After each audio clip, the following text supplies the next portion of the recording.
Paytaxtda avtomobillər üçün park yerlərinin azlığı hamını narahat edən məsələdir.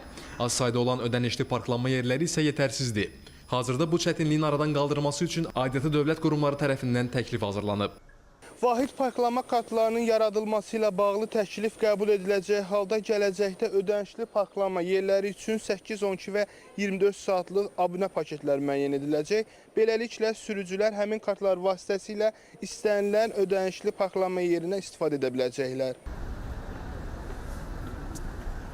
Təkliflərin nə vaxt reallaşacağı barədə danışmaq hələ tezdir. Sürücülər isə narahatdır. Parklanma ilə əlaqədar düzgün mən qəbul eləmirəm şəxsən öz tərəfindən ki, pullu olmağa. Müştəridir, oturdu, düşdü, 2 dəqiqə gözləmədi, nə olar gözləyəndə?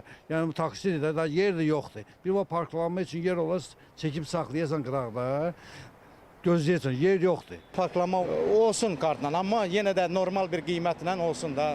Bu nəzərə alsınlar bu taksiləri, parklanma yeri düzəlsinlər. Ödənişi bizə azad eləsələr yaxşı olur.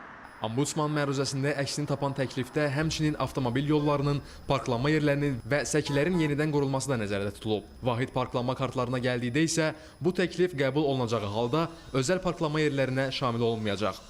Dünyanın bir çox ölkələrində bu təcrübə var. Yəni bir kart təkcə bir parkinq üçün nəzərdə tutulmamalıdır.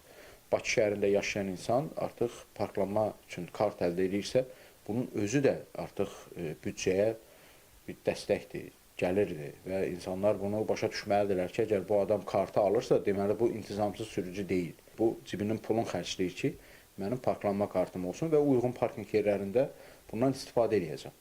Bu sahədə çətinliyin aradan qaldırılması üçün yaşayış və qeyri-yaşayış obyektləri inşa olunarkən tikinti layihəsində parklanma yerinin göstərilməsinə də nəzarət mütləqdir. Dövlət Şəhərsalma və Arxitektura Komitəsindən də məsələyə münasibət bildirildi.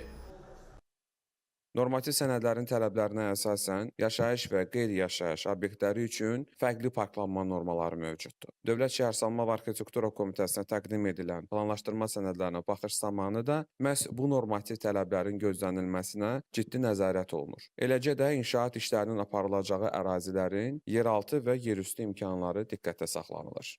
Bakı Nəqliyyat Agentliyindən isə bildirildi ki, hazırda parklanma yerləri ilə bağlı çətinliyin aradan qaldırılması üçün layihə hazırlanır. Niftullah Məmmədli, Rüstəm Mikayılzadə, Bağır Kərimov, Elçin Tağıyev, Rauf Məmmədov, ASTV Xəbər.